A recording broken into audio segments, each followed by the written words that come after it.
안녕하세요. 우리 두 번째 만남이네요, 오늘. 예, 지난주에 1강에서 4강까지 했고, 오늘 이제 5강부터 8강까지 진행을 하도록 하겠습니다. 한 주간 어떻게 잘 보내셨는지요? 오늘은 12월 15일입니다. 12월 15일인데, 날씨가 엄청 춥습니다. 여러분께서 이 강의를 들으시는 그날은 아마 포근한 날이 되기를 바랍니다. 아침에 굉장히 추워서 오늘도 옷도 좀 똘똘 싸매고 그러고 왔습니다.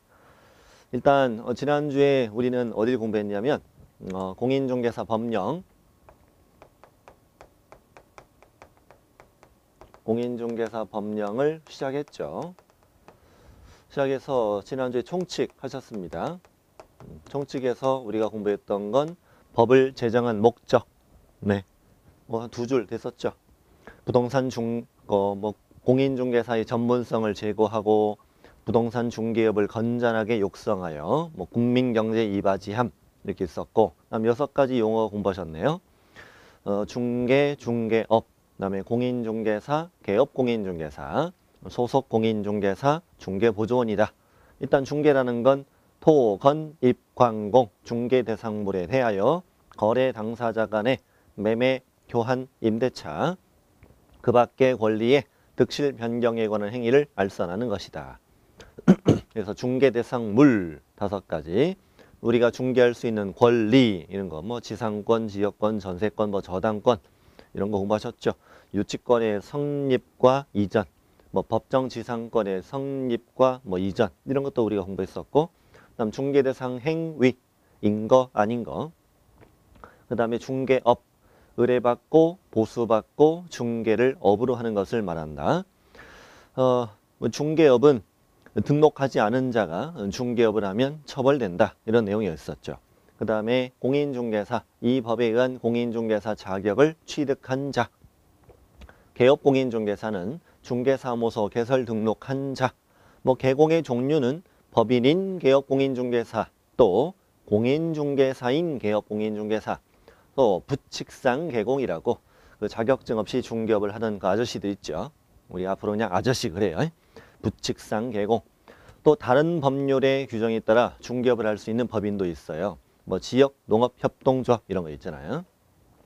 그 다음에 소속공인중개사, 개공에게 소속된 공인중개사인데 법인은 사원이나 임원인 공인중개사인 자를 포함한다. 중개 업무를 수행하거나 중개 업무를 보조하는 자를 말한다.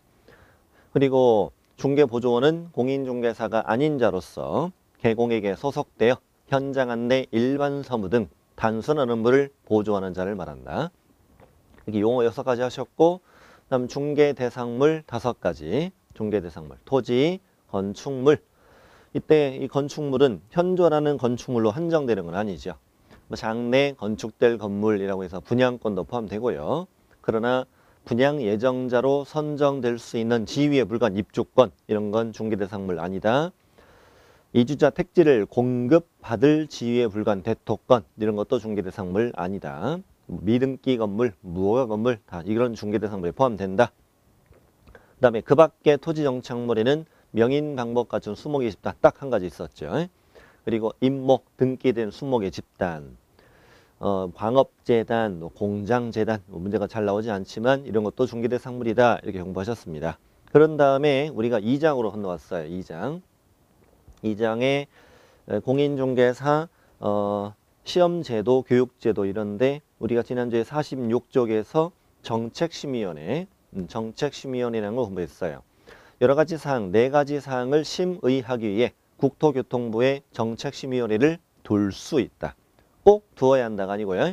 이것만 둘 수 있다. 앞으로 우리가 배울 위원회 중에서 정책심의위원회를 국토부에 둘 수 있다. 정책심의위원회에서 심의사항이 4가지가 있죠. 공부, 손수, 공인중개사 시험 등 자격 취득에 관한 사항, 부동산 중개업의 육성에 관한 사항, 손해배상 책임 보장에 관한 사항, 중개보수 변경에 관한 사항. 이게 오늘과 또 연결되는 게 하나 있어요. 이 정책심의위원회에서 자격시험에 관한 사항을 정했다. 시도지사들은 이에 따라야 한다라는 게 바로 이제 오늘 공부할 내용에 이어나와요. 또 구성은 위원장을 포함해서 7명 이상 11명 이내 위원 구성한다. 정책심의위원회 7글자라고 그랬죠. 7자 많이 나온다고 그랬죠. 위원장은 국토부 제1차관이다. 나머지 위원들은 국토부 장관이 임명하거나 위촉한다. 네. 그리고 이 정책심의위원회 회의를 소집하려면 위원장이 회의를 소집하려면 긴급하거나 부득이한 사정이 없는 한 회의 개최 7일 전까지 일시 장소 안건 등을 통보해 줘라. 뭐 이런 것도 있었다 이거죠. 뭐 지난주 여기까지 하셨어요. 여기까지 하셨고 이제 오늘 할 내용을 소개를 해 드리는데 50페이지.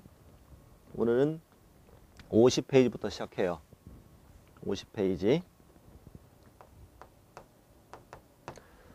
지금 현재 우리 2장을 공부하고 있어요. 2장에서 세 가지 내용이 있는데, 2장에 세 가지 내용이 있는데, 첫 번째 정책심의위원회를 하셨고, 두 번째는 이제 자격시험의 제도를 공부해요. 자격시험 제도도 한 문제 정도 가능해요. 가능하고, 조금 있다가 2장에 교육제도라는 게 있어요. 이 세 가지를 담고 있는 게 2장이고, 이 중에 시험제도와 교육제도가 남았습니다. 이렇게 2장을 마치고, 오늘 이제 3장 이어갑니다. 3장은 중개사무소 개설 등록이다. 그러니까 이렇게 공인중개사 자격을 취득하거나 법인을 만들어서 등록관청, 우리 시군구죠. 등록관청에 가 개설 등록, 중개사무소 개설 등록하면 개업 공인중개사가 되는데 이 등록 과정을 우리가 쭉 공부하게 될 거고, 그 다음에 이 등록을 하려면 결격 사유에 해당하면 안 돼. 이것도 우리 같이 이제 공부하게 되고, 그 다음에 이제 4장으로 이어가게 될 거예요. 4장에서는 어떤 내용이 나올지 4장에 가서 말씀드릴게요. 일단 오늘 2장과 3장 내용은 이렇다. 자격을 취득한다. 그 다음에 등록관청에 등록한다. 결격에 해당되면 안 된다. 이런 내용으로 구성되어 있다. 자, 그럼 이제 본격적인 내용을 시작하는데, 시작하기에 앞서서 이번에 개정된 게 하나 있어요. 2016년 12월 2일자로 하나 개정된 것이 있어요. 아주 간단하니까 지금 바로 칠판에 말씀드릴게요. 우리가 이제 우리 법에는 형벌이 두 가지 종류가 있는데 1년 이하의 징역 또는 1,000만 원 이하의 벌금, 이게 12가지 사유를 나중에 배워요. 그 다음에 3년 이하의 징역 또는 2,000만 원 이하의 벌금, 이게 이제 6가지가 있어요. 6가지가 있는데 이게 3,000만 원 이하 벌금으로 개정됐어요. 3년 이하 징역 또는 2,000 이하 벌금이었다가 3년 이하 징역 또는 3,000만 원 이하 벌금으로 바뀌었습니다. 제가 강의 시작한 지 14년 됐는데 그동안 이게 처음 바뀐 겁니다. 형벌 종류가. 뭐 더 쉬워졌네요. 1-1, 3-3 이게 바뀌었습니다. 우리 지난주에 무등록으로 중개업을 하면 3-2 이렇게 공부했었잖아요. 이게 3-3으로 이제 바뀌었다고요. 무등록 중개업을 하면. 그래서 이제 앞으로 3-2 이게 나올 때마다 이게 짚어드릴게요. 짚어드리고 제가 따로 정오표를 올리겠습니다. 3-2가 우리 책에 몇 페이지 있는지 다 많이 있거든요. 페이지를 말씀드리면 나중에 수정하시면 됩니다. 3-3으로. 네, 이게 하나 개정됐습니다. 딱 한 가지 개정됐습니다. 자, 그럼 이제 시작합시다. 50페이지 자격시험. 이 자격시험 2절은 어떤 내용으로 구성되어 있냐, 목차를 잠시 보면 먼저 1번 밑에 시험 시행기관, 자격시험은 누가 주관하느냐가 첫 번째 내용이에요. 자, 그리고 오른쪽 페이지 응시 자격 제한이라고 해서 시험에 응시할 수 없는 사람 2사람 정해져 있어요. 그리고 52쪽에 밑에 3번 시험을 시행하고 공고, 시험을 쭉 보는 절차죠. 그리고 55쪽에 시험 방법, 시험은 어떻게 볼 거냐. 그 다음에 56쪽 시험의 출제, 출제위원 이런 것도 있고, 그 다음에 58쪽 합격자를 결정하는 방법, 그 다음 59쪽 하단부 합격하면 자격증을 누가 줄 것이냐 이런 내용. 그 다음에 61쪽 이렇게 자격증을 받으면 양도 대여 등을 하면 안 돼. 자, 여기까지로 구성된 게 이제 자격시험 내용이에요. 시험이 나오는 곳은 몇 군데로 정해져 있으니까 그 위주로 공부하시면 됩니다. 자, 50페이지 시작합니다. 시험 시행 기관이 있죠. 시험 시행 기관의 원칙 또 예외 또 오른쪽에 위탁 세 가지 다 출제됩니다.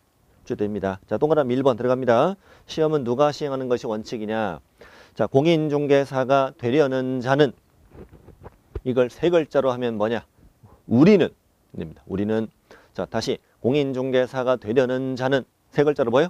우리는 시도지사가 시행하는 자격시험에 합격하여야 한다. 그래서 원칙이 시도지사 이렇게 얘기합니다. 우리가 시도지사 이렇게 얘기할 때 누굴 말하죠? 밑에 나오네요. 특별시장, 광역시장, 도지사, 특별자치도지사입니다. 이렇게 자격시험은 시도지사가 시행하는 것이 원칙입니다. 그러면 예를 들어 서울에 사시는 분들은 서울시장이 시행하는 시험에 합격해야 되고 경기도에 거주하는 분들은 경기도지사가 시행하는 시험에 합격해야 됩니다. 우리나라의 특광도, 특별자치도가 16개입니다.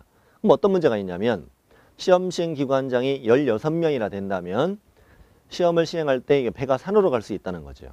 뭐 예를 들자면 어떤 시도지사는 이번에 기분이 안 좋은 일이 있었나 봐요. 야, 우리 동네는 올해 시험 보지 말자. 어? 나 공인중개사들에게 이번에 안 좋은 감정이 있어. 시험 보지 마. 우리만 안 볼 거야. 이렇게 할 수도 있다는 거죠. 또 어떤 시도지사는 이번에 27회 자격시험을 한번 심리심사 풀어봤나 봐요. 풀어봤는데 야, 문제가 왜 이렇게 쉽냐? 야, 우리 동네만 따로 시험 문제 따로 내자. 이렇게 해도 말릴 수가 없는 거예요. 각각의 시도지사가 시험 시행 기관장이니까. 그러면 어떤 문제가 있냐면 각 지역별로 시험의 일정, 시험의 문제 이게 달라질 수 있는 우려가 있는 거예요. 시도지사가 시행하면. 그래서 조금 있다가 어떻게 이걸 해결하냐면 결국은 시도지사는 자격시험을 16번의 시도지사가 자격시험을 위탁해요. 위탁을 해서 이제 같은 날 같은 문제로 시험을 볼 수 있게 된 거죠. 그렇게 현재를 하는데 그럼 왜 시도지사가 시행하느냐? 각 시도별로 공인중개사를 관리하고자 하는 목적이에요. 그래서 시도지사가 시행을 해서 시도지사가 이따 자격증을 주거든요. 그래서 각 특광도별로 각각의 시도지사가 공인중개사를 관리하기 위한 목적으로 누가 시행하는 게 원칙이다? 시도지사. 밑에 예외갑니다.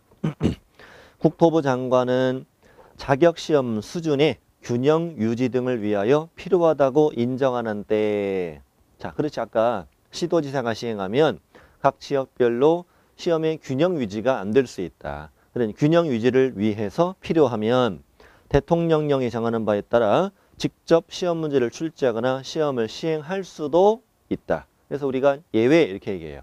국장이 직접 문제를 출제하거나 시험을 시행할 수도 있다. 그래서 시험에 이렇게 나온 적이 있어요. 자격시험은 국장이 시행함이 원칙이고 예외로 시도지사가 시행할 수 있다. X 이렇게 시험이 나온 적도 있어요. 원칙은 누구? 시도지사. 예외로 누구? 국장. 오른쪽에 동그라미 2번 중요해요. 동그라미 2번. 국토부 장관이 직접 문제를 출제하거나 시험을 시행하려는 경우에는 심의위원회 의결을 미리 거쳐야 한다. 이 문장. 자, 이건 맨 앞에가 주어가 중요해요. 누가 시행할 때? 그렇죠. 국장이 시행하고자 한다면 심의위원회 의결을 미리 거쳐야 한다고. 이거를 시도지사가 직접 시험을 시행하려는 경우에는 심의위원회 의결을 미리 거쳐야 한다. 이러면 틀려요. 조심해야 돼요. 다시 정리합니다. 시도지사가 시행함이 원칙, 예외로 국장이 시행할 수 있다. 근데 국장이 시행하려면 심의위원회 의결을 미리 거쳐야 한다. 자, 여기까지 정리합니다. 뭐 웃자는 얘기로 이렇게 얘기해요. 동그라미 2번 다시. 국토부 장관이 직접 문제를 출제하거나 시험을 시행하려고 한다. 이렇게 돼 있는데 아까 심의위원회 의결을 거친다고 했는데요. 우리 정책심의위원회 공부했잖아요. 지난주에 아까 복습도 잠깐 했고 정책심의위원회 국토부에 둘 수 있다 그랬잖아요. 국토부에 둘 수 있다. 또 그 위원장이 누구예요? 국토부 제1차관. 1차관. 나머지 위원은 누가 임명해요? 나머지 위원들은 국장이 임명하거나 위촉하거든. 그러면 자 이번에 국토부 장관이 야 내가 이번에 시험 문제를 한번 내보고 싶은데 시험 문제 한번 내가 내보고 싶어. 내 밑에 애들 다 모여봐. 국토부 제1차관 그리고 내가 임명한 애들 다 와봐. 다 와봐. 그 정책심의위원회 구성원들 있잖아. 9명, 15명. 다 국토부 제1차관이 위원장이고 나머지 위원들은 다 국장이 임명하잖아. 내가 임명한 애들 다 와봐봐.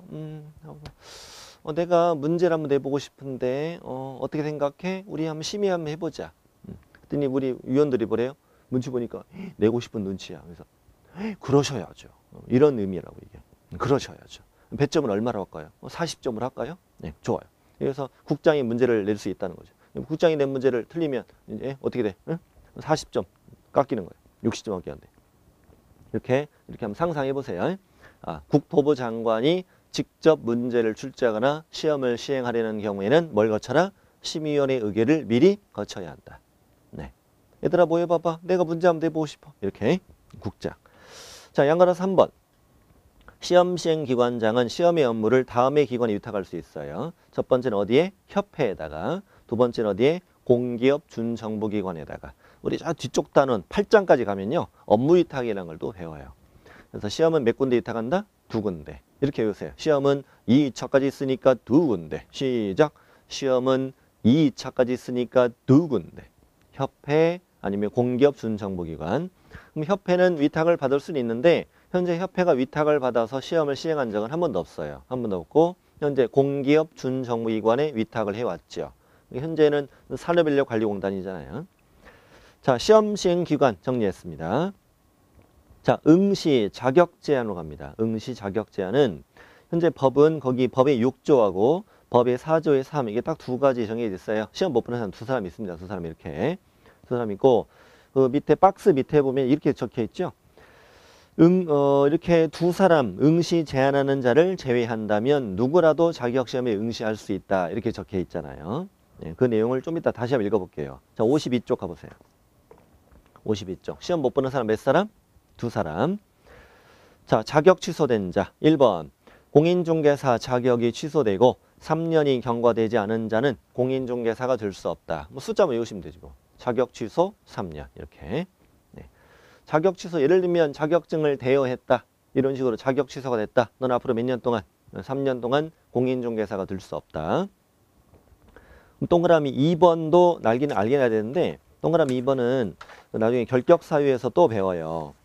또 배우는데 동그라미 2번에다가 페이지 뭐라고 쓰냐면 페이지 105쪽 동그라미 2번에다가 동그라미 2번에다가는 페이지 105쪽하고 관련이 돼 있다. 나중에 찾아보자 이거죠. 그쪽을 오늘 105쪽 오늘 공부하거든요. 공부할 때 다시 말씀드릴게요. 이 자격 취소되고 3년이 되지 않은 자는 결격 사유에도 해당이 돼요. 결격 사유. 그래서 중개 보조원도 될 수 없다. 이렇게 나중에 배웁니다. 자, 밑에 부정행위자.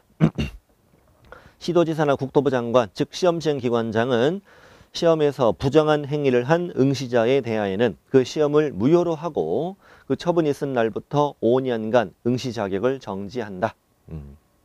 그렇군요. 그러니까 부정행위로 걸렸다. 시험은 무효, 빵점 처리되고 그 무효 처분이 있은 날부터 5년 동안 시험 못 본다 이거죠. 자, 우리 법이 좀 특이하다고 그랬죠. 특이하냐면 자격 취소된 사람보다 컨닝하다 걸린 사람을 더 싫어해. 네. 자격 취소된 사람보다 컨닝하다 걸린 사람은 더 싫어합니다. 5년간 시험 못 봅니다. 몇 가지 좀 주의할 점 뭐냐면 언제부터 5년? 네, 무효 처분이 있은 날. 무효 처분일부터예요. 무효 처분일부터 5년간 이런 것도 알아야 돼요. 시험 시행일부터 이렇게 틀려요. 이렇게 메모하세요. 시험 시행일부터 이렇게 나오면 틀린다.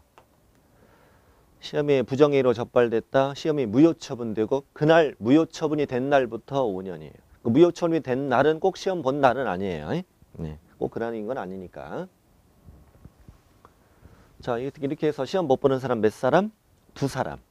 두 사람입니다. 자, 컨닝가드에 걸리지 않도록 조심하세요. 컨닝하면 안 돼요. 네, 실제 컨닝 잘 안 하긴 합니다만 운 좋게 뭐 옆줄은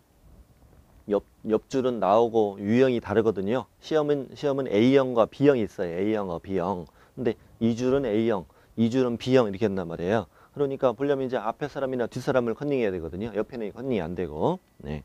근데 이제 뭐 컨닝을 했다. 뭐 이럴 수도 있는 거잖아요. 뭐 가끔 그런 사람도 있다고 그래요. 있다고 합니다. 그래서 OMR 카드에다가도 A형 이게 B형 이게 쓰셔야 돼요. 쓰셔야 됩니다. 가끔 거기에 이제 O형 쓰는 사람이 있는데 그러지 마요. 예? 그러지 마요. 혈액형을 거기다 왜 써요? 시험지 유형을 쓰는 거예요. 시험지 유형. 자, 시험 못 본 사람 두 사람. 네, 동그라미 2번도 알아야 돼요. 시험 시행 기관장은 부정행위자의 명단을 지체 없이 다른 시험 시행 기관장에게 통보하여야 한다. 전국에 소문내는 거예요. 시험 못 보게. 자, 3번도 알아야 돼요. 3번도 아까 그 105쪽하고 이제 관련이 된 건데 105쪽, 106쪽이 나올 텐데 이 부정행위로 적발된 자는 자격 시험에 응시만 못해요. 시험에 응시하는 것만 못하고 결격 사유에 해당하진 않아요. 결격에 해당되진 않아서 이 자는 중개 보조는 될 수 있다. 자, 그 단원 가서도 공부하겠어요. 밑에 주의에 아까 제가 이거 적어드렸네. 제가 이거 적은지도 모르고 또 적어드렸네요. 시험 무효 처분일부터다 이거죠. 자, 시험 못 본 사람 몇 사람? 두 사람입니다. 그러면 앞장으로 잠시 넘기면요. 51쪽 맨 아래 보면 이 두 사람을 빼고 시험을 못 보는 사람이 있다 없다? 없다. 그래서 과거에 시험에 나왔었어요. 이런 것도 나왔었어요. 미성년자는 공인중개사가 될 수 있다 없다? 될 수 있다. 이렇게 나와요. 5. 한정치산자, 금치산자, 공인중개사가 될 수 있다. OX? 55. 아, 될 수 있다. 두 사람 빼고 다 될 수 있다고. 좀 걱정되세요? 금치산자 시험 볼까봐? 뭐 공부 잘할 수도 있죠. 왜? 공부 잘할 수 있지. 어쨌든 두 사람 빼고 다 될 수 있어요. 근데 금치산자 이런 사람들과 이제 같은 시험장에서 시험 볼까 좀 걱정이 되긴 해요. 걱정이 되긴 합니다. 시험 보다가 막 울고, 시험 보다가 진짜 힘든 거 시험 보다가 막 웃는 거예요. 막 웃어. 그럼 되게 힘들어요. 자, 외국인 다 공인중개사가 될 수 있다. 2명 빼고 다 될 수 있다. 이렇게 보시면 된다. 자, 여기까지가 중요한 내용입니다. 아까 배웠던 시험 시행 기관장, 그다음에 응시 자격 제한 이쪽이 중요하고, 그다음에 53쪽부터는 시험에 나올 것만 밑줄 쳐드립니다. 시험 시행 그 세 줄 밑줄 치세요. 시험은 매년 1회 이상 시행한다. 다만 시험 시행 기관장은 시험을 시행하기 어려운 부득이한 사정이 있는 경우에는 심의위원회 의결을 거쳐 당위원도 시험을 시행하지 아니할 수 있다. 아까 심의위원회 의결 이게 어디 나왔었죠? 네, 국토부 장관이 직접 시험 문제를 출제하거나 시험을 시행하려는 경우에는 심의위원회 의결을 미리 거쳐야 한다. 아까 나왔었죠. 이 심의위원회 의결을 거쳐라는 게 딱 2번 나와. 거기 하나, 여기 하나. 1회 이상 시행하는데 부득이한 사정이 있으면 심의위원회 의결을 거쳐 시험을 시행하지 않을 수도 있다. 이 문제는 별것도 아닌데 10년 동안 2번 나온 지문이에요. 이 세 줄이. 자, 밑에 시험의 공고, 예비 공고는 2월 28일까지 해요. 그래서 날짜, 시험 날짜 알려주는 거고요. 보통 12월 중에 공고합니다. 54쪽, 구체적인 사항은 90일 전에 공고한다. 이런 내용이고요. 7월 달에 공고하죠. 자, 양가라 3번, 여기서 좀 알아야 할 게 있습니다. 응시원서. 응시를 하고 싶으면 국토부령이 정하는 바에 따라 응시원서를 내야 됩니다. 응시원서가 이 법의 1호 서식입니다. 조금 이따가 책에 있습니다. 밑에 응시 수수료는 알아야 합니다. 자, 세 가지 1, 2, 3번 알아야 됩니다. 자, 시험은 누가 시행함이 원칙? 네, 시도지사가 시행함이 원칙. 이때는 지방자치단체 조례로 정하는 응시 수수료를 납부하시오. 좋아요. 시도지사가 시행하니까 지자체 조례. 2번 시험은 누가 시행할 수도 있어요. 네, 국장이 시험을 시행할 수도 있어요. 이때는 국토부 장관이 결정 공고하는 수수료를 납부하면 돼요. 자, 3번 시험은 아까 몇 군데 위탁할 수 있어요? 시험은 2차까지 쓰니까 2군데. 협회, 공기업, 준정부위원 이게 위탁할 수 있어요. 이렇게 위탁한 경우는 위탁받은 자가 위탁한 자의 승인을 얻어 결정 공고하는 수수료를 납부한다. 자, 응시 수수료 3가지 표시해 두시고 이건 저 뒤에 8장 가면 또 나와요. 또 나오네. 그때 가서 또 공부하겠습니다. 일단 이런 건 눈에 익히는 아야 된다. 네. 자, 응시 수수료 반환 동그라미 1번 이건 밑줄 쳐야 됩니다. 시험 시행 기관장은 응시 수수료 납부한 자가 응시 의사를 처리할 땐 국토부령으로 정하는 바에 따라 응시 수수료의 전부 또는 일부를 반환하여야 한다. 어디가 포인트냐면 국토교통부령으로 정하는 바에 따라 수수료의 전부 또는 일부를 반환하여야 한다. 앞으로 여러 번 나오지만 실제 시험에 국토교통부령으로 정하는 바에 따라 뭐 대통령령이 정하는 바에 따라 이런 것도 막 출제하고 막 그래요. 뭐 잘 내는 편은 아니지만 나오긴 한단 말이에요. 그래서 이런 표현도 아 그렇구나. 수수료 반환 기준은 어디에 있다? 국토부령에 있다. 국토부령이 가장 세부적인 사항을 정하는 것이니까. 밑에 이제 반환 기준이 이제 그 국토부령에 적혀 있는 내용인데 디귿, 니을, 미음 이 정도만 이해하시면 돼요. 일단 기역, 니은은 과오납, 더 냈거나 잘못했으면 그만큼 전부 돌려줘라. 두 번째, 시험 시행 기관의 귀책 사유로 시험을 못 봤다면 전부 돌려주는 건 당연하죠. 디귿번, 접수 기간 내 취소하면 전부 돌려주어라. 자, 니을이 딱 한 번 시험에 나왔었어요. 접수 마감일 다음 날부터 7일 이내 접수 취소했다. 60% 돌려준다. 또 미음, 접수 마감일 다음 날부터 7일을 경과한 날부터 시험 시행일 10일 전까지는 50% 돌려준다. 접수 마감일 다음 날부터 7일 이내에는 60, 그 7일 이후에 시험 보기 열흘 전까지는 50, 7 앞에는 6, 7 뒤에는 5, 7, 6, 7, 5 이렇게 합니다. 우리 어떻게 할까요? 7, 6, 7, 5. 또 시험 보기 열흘 전까지 반이라도 건질까? 자, 같이 시작. 시험 보기 열흘 전까지 반이라도 건질까? 자, 이렇게라도. 자, 노래 불러봤나요? 자, 했고, 자, 오른쪽에 시험 방법 안 중요합니다. 밑에 뭐 시험 방법 원칙, 예외. 우리 1차, 2차 같은 날 시험 보잖아, 예외적으로. 자, 넘기시고요. 다음 페이지 일부 면제 다 알죠, 이거. 1차 합격하면 다음 해 한해서 1차 면제해주고 밑에 시험 과목도 대통령령으로 정해져 있고 근데 뭐 이런 거 문제 안 나와요. 다음 중 2차 과목이 아닌 것은 뭐 이런 거 절대 안 나오니까 그런 거 외우지 마요. 자, 민대 출제 오른쪽에 57조까지 갑니다. 출제위원 학식과 경험이 풍부한 자 중에서 출제위원을 임명 요청합니다. 출제위원 되려면 학식과 경험이 풍부해 철철 넘쳐야 됩니다. 자, 밑에 의무 보이는데요. 자, 읽고만 갈게요. 밑줄 치지 마세요.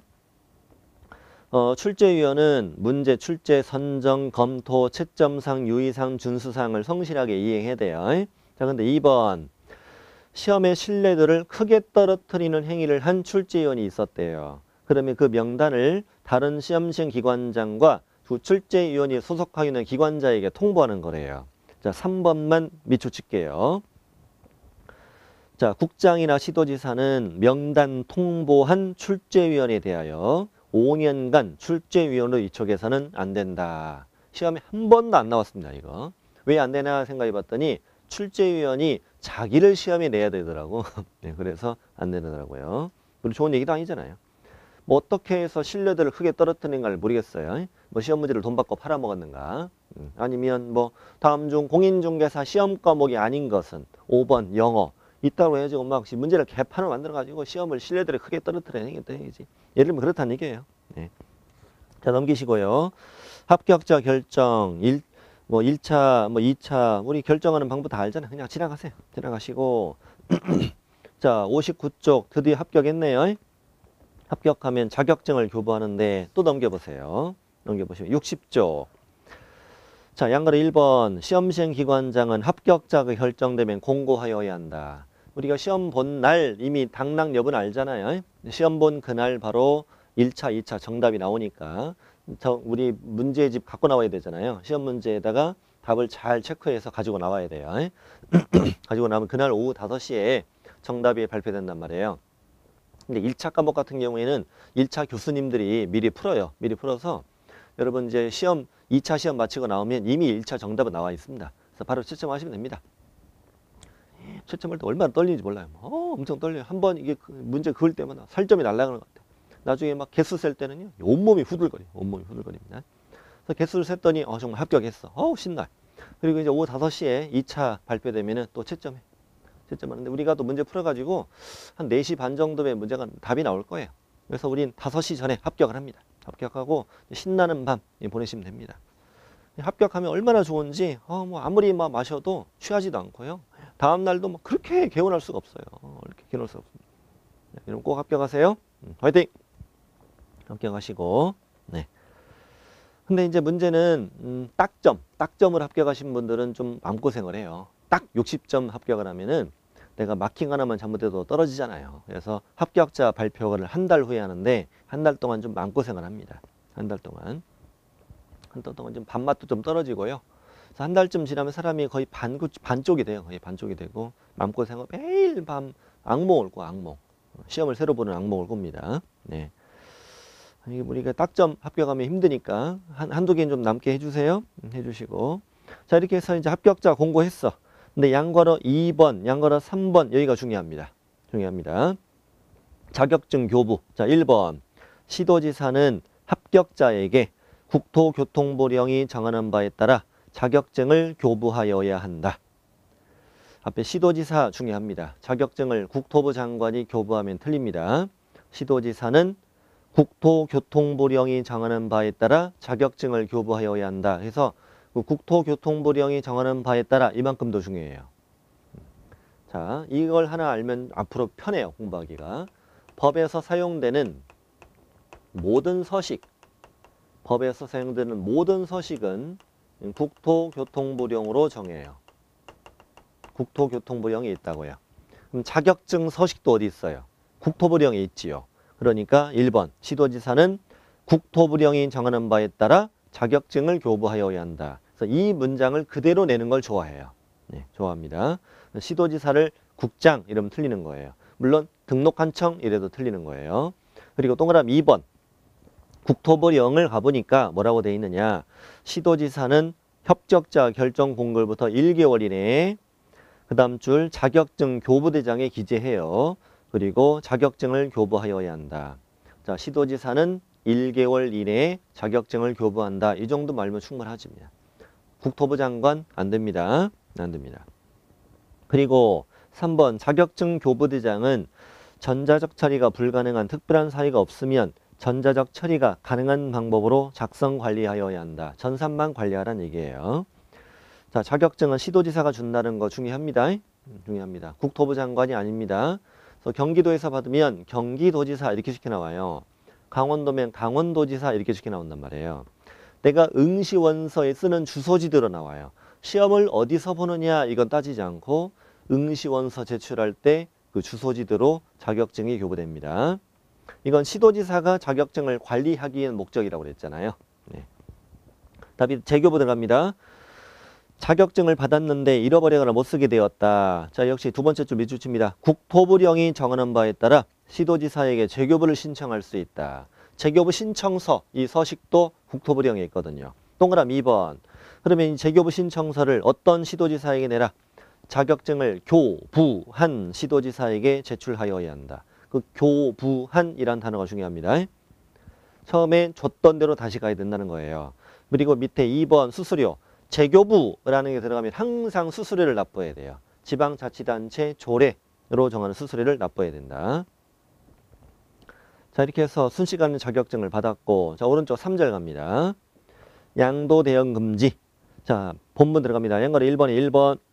공인중개사는 다른 사람에게 자기의 성명을 사용하여 중개 업무를 하게 하거나 자기의 자격증을 양도되어서는 안 된다. 좋아요. 이건 두 문장입니다. 원래는 총 세 문장입니다. 다른 사람에게 자기의 성명을 사용해 중개업을 하게 한 경우, 자격증을 양도한 경우, 자격증을 대여한 경우, 이게 쪼개가지고 하나만 내는데 이걸 위반하면 뭐 준다? 이걸 위반하면 자격 취소. 자격 취소와 함께 1년 이하 징역 또는 1,000만 원 이하 벌금 받는다. 우리가 자격 취소 같은 걸 뭐라고 부르느냐? 행정처분이라고 부르고요. 행정처분. 1년 이하 징역 또는 1,000만 원 이하 벌금 이런 건 행정형벌이라고 하죠. 행정형벌. 징역형 또는 벌금형이네요. 징역과 벌금은 하나만 줍니다. 그러나 자격 취소와 형벌은 같이 줍니다. 미사는 세게 받으면 자격 취소와 징역, 약하게 받으면 자격 취소와 벌금이 됩니다. 그럼 이렇게 행정처분과 행정형벌은 같이 줄 수 있는데 이런 걸 우리는 병과라고 표현한다. 병과. 이런 표현 눈에 익혀놔야 돼요. 행정처분과 행정형벌은 뭐 할 수 있다? 병과할 수 있다. 다 적혀 있습니다. 자, 밑에 양거로 2번 내려갑니다. 다른 사람의 자격증을 양수, 대여받아 사용하면 안 된다. 이제는 자격증을 빌린 자죠. 자격 취소만 받아요. 자격 취소만. 아니, 형벌만 받아요. 죄송합니다. 자격 취소는 없고 형벌만 받아요. 1년 이하 징역이나 1,000만 원 이하 벌금형만 받아요. 자, 다음 페이지에 중요한 판례가 있어. 판례. 시험에 가끔 나오는데 어렵진 않아요. 잘 나온다는 얘기죠. 이 사건은 이런 사건입니다. 자, 중개사무소예요. 중개사무소에 개업공인중개사 갑과 중개보조원 을이 동업을 합니다. 동업. 근데 실제로는 중개보조원이 사장입니다. 중개보조원이 자금을 들여 사무소를 개설했고 공인중개사를 고용해서 공인중개사가 등록을 했고 그리고 중개보조원을 고용신고해서 같이 중개업을 하는 거죠. 네. 근데 자, 우리가 지금부터는 자격증 대여에 관한 대법원 판례를 공부하는 건데 우리가 보통 자격증 대여 하면 어떻게 생각하느냐. 공인중개사는 출근 안 하고 중개보조원이 중개업을 하는 걸 말하죠. 그럼 중개보조원이 중개업을 할 때 자, 계약서 쓰고 당연히 계약서에는 갑의 이름을 적고 갑의 도장을 찍는 거죠. 얘는 출근 안 하고 이런 걸 우리가 대여다 이렇게 생각하지. 그런데 동업을 했더라도 자격증 대여가 될 수 있다는 사건이에요. 어떻게 되었느냐. 이제 공인중개사 이번에 개업한 지 5일 됐어. 5일 됐고 이번에 증 따가지고 중개보조원 경력 20년이에요. 그래서 갑은 이면 길리 키러 나갔어. 길도 잘 모르니까. 길 키러 나갔고 중개보조원이 사무실을 지키고 있죠. 근데 마침 전셋집 구해주세요라고 의뢰인이 찾아왔어요. 자, 중개보조원이 첫 번째 할 수 있는 일이 뭐예요? 그렇죠. 커피 타야죠. 커피 타야 되고 그 다음에 네, 집 보여주기. 좋아요. 집 보여줬다. 집을 보여줬더니 당장 계약을 하겠대. 그래서 사무실에 와서 계약서를 쓰려고 계약서를 꺼냈습니다. 그리고 이제 갑한테 전화했죠. 전화했더니 너무 추워서 찜질방에서 자고 있습니다. 그래서 연락이 안 됩니다. 아유 짜증나. 그래서 어쩔 수 없이 을이 계약서를 작성합니다. 그럼 볼펜으로 적을게요. 프린트로 뽑을게요. 당연히 프린트로 뽑았죠. 프린트로 뽑았습니다. 그런 다음에 그때 마침 갑이 사무실로 들어옵니다. 그래서 갑이 직접 서명을 하고 갑이 직접 인장으로 이렇게 날인을 합니다. 자, 이렇게 된 사건이에요. 이것이 과연 자격증 대여이냐? 중개보조원이 계약서를 작성했지만 실제 개공이 서명과 날인을 했다 이거죠. 이때 판사님은 어떻게 얘기하냐면 자격증 대여라는 것은 이제 중개 업무를 누가 수행했느냐 이걸로 따져야 될 것인데 중개 업무를 수행했느냐에 대한 판단은 자, 외관상으로 볼 때 이 계약서를 외관상으로 보면은 누가 중개 업무를 수행한 것처럼 보여져요. 그렇죠. 개공이 중개 업무를 수행한 것처럼 보여지죠. 직접 이름 쓰고 도장 찍었으니까.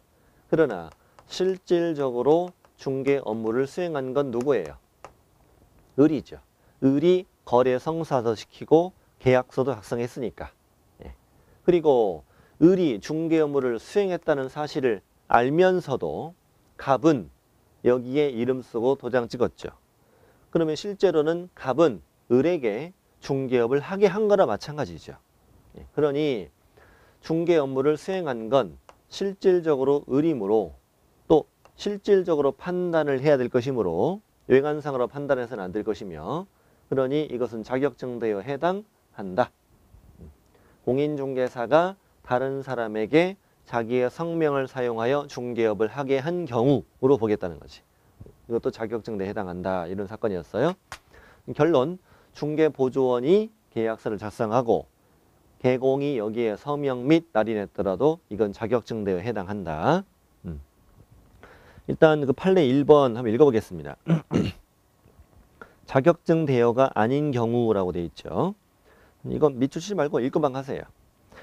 자, 공인중개사가 무자격자로 하여금 그 공인중개사 명의로 개설 등록을 마친 중개사무소에 자금을 투자하고 경영에 관여하게 하였더라도 공인중개사 자신이 부동산 거래 중개 행위를 수행하고 무자격자로 하여금 공인중개사의 업무를 수행하도록 하지 않는다면 이는 등록증 자격증 대여에 해당하지는 않을 것이다. 문제 없죠. 2번하고 3번이 중요합니다. 그럼 자격증 대여에 대한 판단 기준은 어떨 것이냐? 어떻게 할 것이냐? 자, 무자격자가 공인중개사의 업무를 수행하였는지 여부는 외관상 공인중개사가 직접 업무를 수행하는 형식을 취하였느냐 이걸로 판단할 것이 아니라 이 말이에요. 자, 외관상 공인중개사가 직접 업무를 수행하는 형식을 취했느냐 이걸로 판단할 것이 아니라 실질적으로 무자격자가 공인중개사의 명의를 사용하여 업무를 수행했는지 여부에 따라 판단해야 한다. 시험에서도 이걸 바꿔서 낸 적도 있어요. 외관상으로 판단해야 되지 실질적으로 판단해서는 안 된다. 이렇게 나온 적도 있단 말이에요. 그래서 결론. 공인중개사가 스스로 몇 건의 중개 업무를 직접 수행한 적이 있을지라도 지금까지 잘해왔을지라도 그 다음 또 밑줄 쳐봐요. 무자격자가 거래를 성사시켜 작성한 계약서에 공인중개사가 인감을 날인했다면 이것은 자신이 직접 공인중개사 업무를 수행하는 형식만 갖춘 것뿐이지 실질적으로는 무자격자로 하여금 자기 명의로 공인중개사 업무를 수행하도록 한 경우이므로 이런 자격증 대여에 해당한다. 자, 됐습니다. 판례 한번 충분히 이해했고요. 다음 밑에 유사명칭 사용금지 갑니다. 공인중개사가 아닌 자라면 당연히 공인중개사 또는 이와 유사한 명칭을 쓰면 안 될 것이고 아닌 자기 때문에 형벌받아 형벌. 1년 이하 징역 또는 1,000만 원 이하 벌금. 예, 형벌이고 밑에 그 판례에도 1번이 더 중요해요. 2번보다. 2번은 쉽고요. 1번이 더 중요합니다. 아니요. 죄송합니다. 1번보다 2번이 더 중요합니다. 2번. 1번이 더 최근 건데 시험은 2번이 잘 나와요. 자, 2번 제가 읽어볼게요. 2번 판례는 저 위에 그 자격증 대여 판례하고 판례 번호 같아요. 판례 번호 2006도 9334 같잖아요. 아까 그 중개보조원이 한 건 더 걸린 거예요. 되게 재수없는 사람이에요. 한 건 더 걸렸단 말이에요. 이 사람은 명함에다가 중개보조원인데 명함에다가 공인중개사 이렇게 쓴 건 아니고 대표라는 직함을 쓴 사람이에요. 대표. 자기가 실제로 대표니까. 근데 판사님은 어떻게 봤냐면 공인중개사 사무소 대표라고 하면 사람들은 이걸 공인중개사로 오해할 수 있다 없다. 있다 이렇게 본 거예요. 그래서 그 두 번째 줄, 세 번째 줄 따라서 여기부터 무자격자가 자신의 명함에 부동산 뉴스 대표라는 명칭을 기재하여 사용한 것이 공인중개사와 유사한 명칭을 사용한 것에 해당한다. 네. 자, 부동산 뉴스 대표도 유사 명칭으로 보겠다 이런 얘기예요. 자, 여기까지는 알아야 됩니다. 자, 오른쪽 응시원서는 참고하세요. 이렇게 생겼어요. 1호서식. 벌써 가슴이 떨리죠. 다음 페이지. 자격증도 이렇게 생겼어요. 자격증. 자격증에 여권용 사진, 좀 큰 사진 붙여야 돼요. 이게 반명함판 사진이었다가 우리 시험부터 바뀐 거예요. 우리 시험부터 여권용 사진으로 바뀌었어요. 자, 오른쪽에 이제 교육제도 갑니다. 교육제도. 자격증을 보니까 가슴이 설레죠? 여기에 여러분 성명 쓰시고 생년월일도 쓰시고 사진도 이렇게 붙이세요. 농담 아니고 붙이세요. 붙이고 이걸 잘 오려가지고 뭐 뒷장도 필요 없거든요. 아니면 복사하신 다음에 책상에 딱 붙여놓는 거예요. 이렇게. 괜찮은 거죠. 나 이걸 올해 안에 1년 안에 이걸 내가 받을 거야. 이런 마음으로. 자, 이제 교육제도 가겠습니다. 교육제도는 매년 출제됩니다. 아주 중요합니다. 교육제도인데 일단 세 가지 교육이 크게 있어요. 첫 번째는 실무교육, 두 번째는 직무교육 있고 실무교육을 받은 자들은 앞으로 계속 연수교육을 받으시오. 이렇게 교육이 있어요. 일단 실무교육과 직무교육 누가 받냐면 간단히 정리해드리면 중개보조원이 되고 싶으면 미리 직무교육을 받아요. 이 중개보조원 빼고 개공, 법인의 사원, 임원, 뭐 소공 되고 싶으면 미리 실무교육을 받아요. 이게 중개보조원만 뭘 받고 직무교육을 받고 나머지는 전부 다 뭘 받고 실무교육을 받고 실무교육을 받은 자들은 앞으로 계속 뭘 받아야 된다? 연수교육을 2년마다 계속 받아야 된다. 이런 제도예요. 이거 실무교육과 직무교육은 되기 전에 미리 받는 교육이에요. 등록하기 전에, 소공되기 전에, 보조원되기 전에 미리 받는 교육이고, 연수교육은 현업 중에 계속 받는 교육이고, 이런 교육이 있으며 네 번째 좀 이따가 예방교육이라는 걸 배워요. 예방교육. 자, 이렇게 교육제도는 참 교육도 종류도 많다 이겁니다. 문제가 잘 나옵니다. 아주 잘 나옵니다. 자, 그러면 65쪽 하단부 실무교육부터 시작합니다. 실무교육의 실시권자 누굽니까? 시도지사 중요합니다. 각 특광도별로 실무교육을 실시합니다. 아까 시험도 시도지사가 시행함이 원칙, 자격증도 시도지사가 교부했고, 실무교육도 누가 실시하고? 시도지사가 실시하고요. 자, 이따 또 정리해 드릴게요. 나머지 교육도 누가 실시하는지 볼 테니까. 자, 대상자는 이렇게 생각하시라고요. 중개보조원 빼고 다 받아라. 중개보조원만 빼고는 다 받습니다. 동그라미 1번. 진한 글씨를 잘 보세요. 중개사무소에 개설 등록을 신청하려는 자. 개업공인중개사로 중개사무소 개설 등록을 신청하고 싶은 공인중개사 이거지. 언제 받으라고? 등록 신청일 전 1년 이내에 시도지사가 실시하는 실무수습을 포함한 실무교육을 받아야 한다. 자, 오늘이 등록 신청일이면 거꾸로 1년 이내에 이 말이에요. 만약에 오늘 실무교육을 받았는데 1년이 넘도록 등록을 못했다. 그럼 다시 받아야 돼요. 그래서 자격증을 딴 김에 홧김에 받으면 안 돼요. 실무교육이 하루에 7시간이에요. 하루에 7시간 4일 동안 28시간 진행이 됩니다. 월, 화, 수, 목 이렇게 할 때도 있고 화, 수, 목, 금 이렇게 할 때도 있어요. 출퇴근하면서 받아야 돼요. 교육비도 있어요. 교육비 13만 원 있고요. 점심도 안 줘요. 알아서 근처 사 먹어야 돼. 또 사 먹어야 돼요. 그 도중에 튀어도 안 돼요. 도망갈까 봐 출석도 잘 불러요. 매 시간마다 출석을 불러요. 매 시간마다. 튀면 안 돼요. 자, 다음에 등록 신청일 전 1년을 받는 것이고 시도지사가 실시하고 실무교육을 받는데 거기에 실무수습 포함. 자, 실무수습을 좀 말씀드리겠습니다. 뒷장에 제가 보충학습을 넣어드렸는데 66쪽 중간 약간 밑에 보면은 참고 있어요. 참고. 거기다가 적어드렸는데요. 실무수습이 2016년 1월 29일 날 시행은 됐다고요. 그리고 이렇게 시행될 거라고 이날에 1년 전에 법을 만들었거든요. 1년 후부터 실무수습을 우리가 도입하겠다고.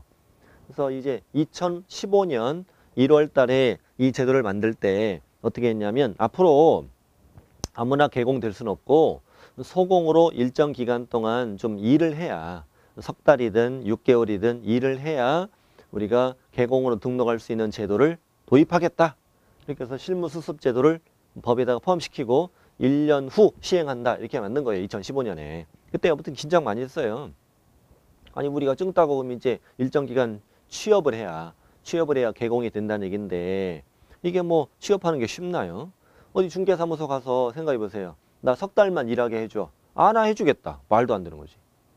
월급 받겠어요? 내가 돈 내고 다니지도 몰라 이거는. 말도 안 되는 거지. 근데 그래서 이제 1년 동안 쭉 고민을 했대요. 국토부에서. 고민을 했는데 보니까 이게 현실적으로 이게 안 되는 거야. 이게 말이. 그래서 실무수습이 2016년 1월 29일에 시행은 됐는데 현재 대통령령에 그 실무수습에 관한 구체적인 내용이 안 들어버렸어. 이 날짜로. 안 들어와서 실제로 실무수습이 시행되고 있지는 않아요. 그런데 시험 문제를 풀 때는 실무수습은 포함이라고 답은 해야 돼요. 그러니까 자, 내가 개공으로 등록하고 싶어. 그러면 등록 신청일 전 1년 이내에 실무수습이 포함된 실무교육을 받아야 한다. 오, 이렇게 답을 해야 한다고요. 실제로 실무수습은 시행이 안 되지만 실무수습은 받아야 한다고 답을 해야 한단 말이에요. 네. 자, 동그라미 2번. 법인은 임원 또는 무한책임사원 전원 다야. 전원 다. 공인중개사이든 아니든. 우리가 대표자를 빼고 임원이나 사원은 3분의 1 이상의 공인중개사이면 되잖아요. 따지지 않고 전원 다. 또 언제? 등록 신청일 전 1년 이내 누가 실시하는? 시도지사가 실시하는 실무수습을 포함한 실무교육을 받아야 한다. 실무수습 포함한 실무교육 받아야 한다. 3번 분사무소 있는데 분사무소는 우리 저번에 기초과정에 배웠잖아요. 법인이 둘 수 있는 분점이라고. 법인인 개공이 둘 수 있는 분점. 그 분점의 책임자, 지점장이 책임자예요. 책임자는 공인중개사에 돼요. 자, 분사무소 책임자는 분사무소는 설치 신고하거든요. 설치 신고일 전 1년 이내. 설치 신고일도 체크하세요. 설치 신고일 전 1년 이내 실무교육을 받아야 한다. 실무수습 포함. 네 번째 소공. 소공은 고용신고일 전 1년 이내에 시도지사가 실시하는 실무교육을 받아야 한다. 근데 소공은 실무수습 제외죠. 지금 실무수습 포함이 안 되잖아요. 그래서 소공 그다가 메모 좀 하세요. 실무수습 X 밑에 적어 드렸습니다. 밑에도 있긴 합니다만 거기다도 적어 두세요. 자, 그렇게 해서 이 실무교육이라는 것은 중개보조원이 되려는 자 빼고는 다 받는 거다. 다 받는 거다. 자, 보조원 빼고 다 받아라. 그 다음에 누가 실무교육을 받느냐가 중요합니다. 시도지사가 실시한다고 그랬습니다. 실무수습은 소공 빼고는 다 포함됩니다. 어차피 소공으로 일하는 것이 실무수습이었잖아요. 애초 취지가. 소공이 될 때는 실무수습을 또 고치는 건 말이 안 되는 거죠. 자, 실무수습을 한번 읽어보시고. 자, 실무교육 면제 갑니다. 면제. 면제 되게 쉬워요. 자, 먼저 개공. 자, 기업번. 폐업 후 얼마 이내? 1년 이내 등록을 다시 신청하고 싶다. 실무교육 안 받아. 또 폐업 신고 후 1년 이내 소공으로 고용신고하고 싶다. 안 받아. 저 밑에 동그라미 2번 소공. 소공이었는데 고용관계 종료 관뒀어요. 직원은 관뒀어요. 종료되고 1년 이내 개공으로 등록을 신청한다. 안 받아.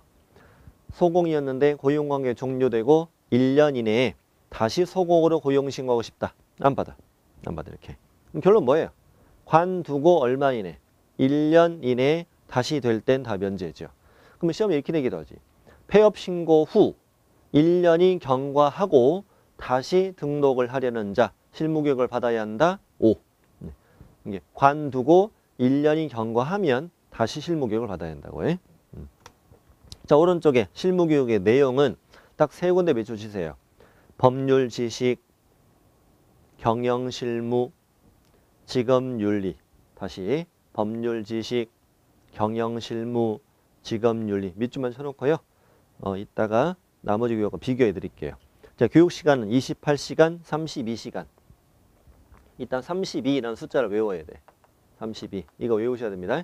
28, 32.